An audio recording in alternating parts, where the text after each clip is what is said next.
ನಿನ್ನೆ ಬೆಂಗಳೂರಿನಲ್ಲಿ ಧಾರಾಕಾರ ಮಳೆ, ಧಾರಾಕಾರ ಅನ್ನೋಕ್ಕಿಂತನೂ ಭೀಕರ ವರುಣನ ಆರ್ಭಟನೆ ಅಂತ ಹೇಳ್ಬೋದು. ವಿಜಯನಗರದ ಪೈಪ್ಲೈನ್ ರೋಡಲ್ಲಿ ನಾವು ಇದೀವಿ. ಅಲ್ಲಿ ದೊಡ್ಡ ಮರ ಏನೋ ಬುಡ ಸಮೇತನೇ ಕಿತ್ತು ಬಿದ್ದು ಅಲ್ಲೆಲ್ಲ ಮನೆ ಬಿಲ್ಡಿಂಗ್ ಎಲ್ಲ ಪುಡಿ ಪುಡಿ ಆಗಿರುವಂಥ ದೃಶ್ಯವನ್ನು ನೀವು ನೋಡ್ಬೋದು. ಇಲ್ಲಿ ಹಿಂದ್ಗಡೆ ಇಲ್ಲಿ ಮರ ಬಿದ್ದಿದೆ, ಅಲ್ಲಿ ಕಾರು ಕೂಡ ಅದರ ತಳಭಾಗದಲ್ಲಿ ಕಾರ್ ಇದೆ, ಕಾರಿನ ಮೇಲೆ ರೆಂಬೆ, ದೊಡ್ಡದಾದ ರೆಂಬೆ ಬಿದ್ದು ಕಾರು ಕೂಡ ಜಖಮ್ ಆಗಿರುವಂಥದ್ದು. ಅದ್ರ ಜೊತೆಗೆ ಇದು ನೆನ್ನೆ ಅಂದ್ರೆ ಸಂಜೆ 6:30-7 ಗಂಟೆಗೆ ನಡೆದಂತಹ ಈ ಒಂದು ಅವಘಡ. ವರುಣನ ಆರ್ಭಟ ಮುಂಚೆನೆ ಹೇಳಿದ್ದಾರೆ ಹವಾಮಾನ ಇಲಾಖೆ. ಇನ್ನು 6-7 ದಿನಗಳ ಕಾಲ, ಒಂದು ವಾರ ಭಾರಿ ಮಳೆ ಬರಲಿದೆ ಅಂತ ಹೇಳಿದ್ದಾರೆ. ನಮ್ಮ ಜೊತೆಗೆ ಇವಾಗ ಒಬ್ರು ಗಾಯಾಳುಗಳು ಕೂಡ ಆಗಿದ್ದಾರೆ, ಅವ್ರನ್ನ ಮಾತಾಡ್ಸ್ಕೊಂಡ್ ಬರೋಣ. ಸರ್ ಅಣ್ಣ ನಮಸ್ತೆ, ದಯವಿಟ್ಟು ಕ್ಷಮೆ ಇರಲಿ. ಎಷ್ಟು ಗಂಟೆಗೆ ಐತಿ ಅವಘಡ? ಸರ್ ಟೈಮ್ ಗೊತ್ತಿಲ್ಲ, ಒಂದು ಅರ್ಧ ಗಂಟೆ ಆಗಿರ್ಬೋದು ಸರ್. ಈಗ ನಿಮ್ಗೆ ಹೆಂಗೆ ಈ ನೋವು ಹೆಂಗೆ, ಯಾವ ರೀತಿ? ಆ್ಯಕ್ಚುಲಿ ನಮ್ಮ ಫ್ರೆಂಡ್ ಮನೆ ಮೇಲೆ ಮರ ಬಿದ್ದಿತ್ತು. ಸೊ 14 hours ಆದಮೇಲೆ BBMP ಅವರು ಬಂದರು. ಆಮೇಲೆ ಒಳಗೆ ನಾನು ಏನೋ ನೀರು ಕುಡಿಯೋಕ್ಕೆ ಅಂತ ಹೋದೆ. ಆಚೆ ಒಂದು ಹೆಜ್ಜೆ ಆಚೆ ಇಟ್ಟಾಗ ತಲೆ ಮೇಲೆ ಸ್ವಲ್ಪ ಬಿತ್ತು. ಆಸ್ಪತ್ರೆಗೆಲ್ಲ ತೋರಿಸ್ಕೊಂಡಿದ್ದೀರಿ? ತೋರಿಸಿದ್ವಿ. ಎಷ್ಟು ಗಂಟೆಗೆ ನೀವು ನಿನ್ನೆ ಹೇಳಿದ್ದು, ಅಂದ್ರೆ ಇನ್ಫಾರ್ಮ್ ಮಾಡಿದ್ದು ಎಷ್ಟು ಗಂಟೆಗೆ BBMP ಅವ್ರಿಗೆ? BBMP ಅವ್ರಿಗೆ ನಿನ್ನೆ ನಮ್ಮ ಫ್ರೆಂಡು 7 ಗಂಟೆಗೆ ಏನೋ ಫೋನ್ ಮಾಡಿದ್ದ ಅಂತೆ. ಸೊ ಅವ್ರು ನೋಡಿದ್ರೆ ಸರಿ ರೆಸ್ಪಾಂಡ್ ಮಾಡಿಲ್ಲ. ಅದಾದಮೇಲೆ ಬೆಳಗ್ಗೆ ಬರ್ತೀನಿ ಅಂತ ಹೇಳಿಬಿಟ್ಟು ಬಂದಿಲ್ಲ. ಸೊ ಆಮೇಲೆ ನಮ್ಮ ಫ್ರೆಂಡು ಟ್ವಿಟರಲ್ಲಿ ಹಾಕಿದ್ಮೇಲೆ BBMP ಅವರು ನ್ಯೂಸ್. ನೀವು ಇವಾಗ ಹುಷಾರಾಗಿದ್ದೀರಲ್ಲ? ಅದೇ ಸೌಖ್ಯವಾಗಿರಿ, ಖುಷಿಯಾಗಿರಿ ಅಷ್ಟೇ. ನೋಡಿದ್ರಲ್ಲ, ಇದು ಅಂದ್ರೆ ಮಳೆ ಬಿದ್ದ ನಂತರ ಈ ಭಾರಿ ಭೀಕರವಾದಂತ, ಅಂದ್ರೆ ರಣ ಭೀಕರ ಮಳೆನೆ ಅಂತ ಹೇಳ್ಬೋದು. ಯಾಕಂದ್ರೆ ಹವಾಮಾನ ಇಲಾಖೆ ಈ ಮುಂಚೆ ಹೇಳಿದೆ ಜೂನ್ 4-5ನೇ ತಾರೀಕು ಅಬ್ಬರದ ಮಳೆ ಬರುತ್ತೆ ಅಂದ್ಬಿಟ್ಟು. ಏನು 9-8ನೇ ತಾರೀಕುವರೆಗೂ ಆ ದಿನಾಂಕಕ್ಕೆ ಇನ್ನು ಜಾಸ್ತಿ ಮಳೆ ಬೀಳುವಂತ ಸಾಧ್ಯತೆ ಇದೆ ಅಂತ ಹವಾಮಾನ ಇಲಾಖೆ ಹೇಳಿದೆ. ಅದು ಬಿಟ್ಟು ಚಿತ್ರದುರ್ಗ, ದಾವಣಗೆರೆ, ಹಾಸನ, ತುಮಕೂರು ಈ ಭಾಗದಲ್ಲೂ ಕೂಡ ಒಂದು ಮಳೆಯ ಪ್ರಮಾಣ ಜಾಸ್ತಿ ಇದೆ ಅನ್ನುವಂತಕ್ಕಂಥ ಮಾತು. ಯಾಕಂದ್ರೆ ನೈಋತ್ಯ ಮಾನ್ಸೂನ್ ಅಪ್ಪಳಿಸ್ತಾ ಇದೆ. ಮುಂಗಾರು ಮಳೆ ಬೆಂಗಳೂರಿಗೆ ಒಂದು 15 ದಿನದ ಮುಂಚೆನೆ ಬಂದ್ಬಿಟ್ಟಿದೆ ಅಂತಾನೆ ಹೇಳ್ಬೋದು.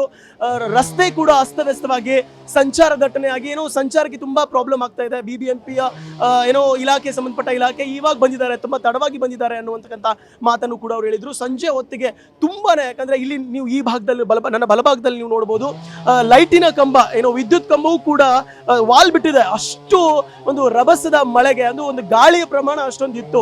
ಯಾಕಂದ್ರೆ ಮಳೆ ಬೇಕು, ಮಳೆ ಇಲ್ಲ, ಕರ್ನಾಟಕದಲ್ಲಿ ತುಂಬಾ ಶಕೆ ಅಂತ ಹೇಳ್ತಿದ್ವಿ. ಆದ್ರೆ ಬಂದಿರುವಂತ ವರುಣನ ಆರ್ಭಟ ಹೇಗೆ ಅಂದ್ರೆ ಇಡೀ ಬೆಂಗಳೂರಿನ ಕೆಲವೊಂದಿಷ್ಟು ಪ್ರತಿಯೊಂದು ನಗರದಲ್ಲೂ ಕೂಡ ಒಂದು 2-3 ಮರಗಳು ಬಿದ್ದಿದ್ದಾವೆ. ಯಾಕಂದ್ರೆ ನಾವು ಬೆಂಗಳೂರನ್ನು ನಿಮ್ಗೆ ಗೊತ್ತೇ ಇದೆ, ಬೆಂಗಳೂರಿನ ಉದ್ಯಾನ ನಗರಿ, ಗಾರ್ಡನ್ ಸಿಟಿ ಅಂತ ನಾವು ಕರಿತೀವಿ. ಆದ್ರೆ ಗಾರ್ಡನ್ ಸಿಟಿಯಲ್ಲಿ ಮರಗಳ ಸಂಖ್ಯೆನೂ ಕೂಡ ಜಾಸ್ತಿ.